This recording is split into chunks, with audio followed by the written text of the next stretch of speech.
Hello there guys, me Brian Cockrell. You remember I told you the story of the beef with Viv and Lee Duffy? Well, this is part 2. He'd been up to prison, they'd had the set 2, if you watch it, it's on here. So what happened after that, Lee had been up Newcastle and he went up there and he went to Macy's, he knocked the doorman out, like I said, and he said to him, tell your boss I'm looking for him, my name's Lee Duffy and I want to fight him.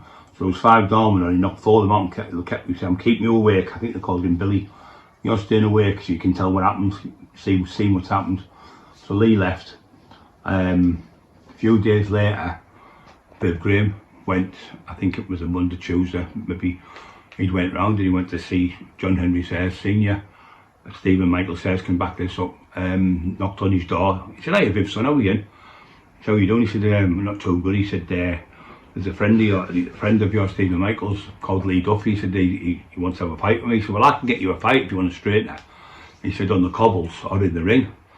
You know, we're going to have it in a warehouse. 10 grand each, 20 grand fight, I think it was going to be. So Viv was going, well, really, I don't want to be fighting now. He said, I think he was 33 at the time, something like that.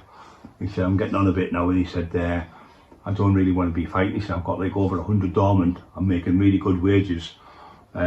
What the kids are thinking about and their family and that, you know. He said, so I don't want to be fighting people, get myself locked up and all this. Said, would you be able to phone him? I'll go with him. So anyway, John said, so you don't want to fight him? Because I can get you to fight. No, I could get shot, I could get this. He went, listen, none of that will happen, Viv. You'll end up straight there. I'll guarantee you my word, you get it straight enough 1-to-1. So anyway, he phones up Lee. He phoned Lee, says, hiya Lee, it's Johnny, hey John, what are you doing? He said, I've had Viv Graham here. He says, he doesn't want to have a fight with you. He says, you can say you're number 1 if you want. He's not interested now, he just wants to work the doors and have a quiet life. He says, tell him from me, he's bullied everyone for fucking years. He said, it's not a request, I'm telling him he has to fight me. He said, I'm going to just keep coming up and knocking his doorman out and torturing his doorman out until he fights me. So tell him, put him on the phone now. And Viv said, no, I'm going to talk to him, walked out the door. And that's the true story. That was part 2. Okay guys, thank you.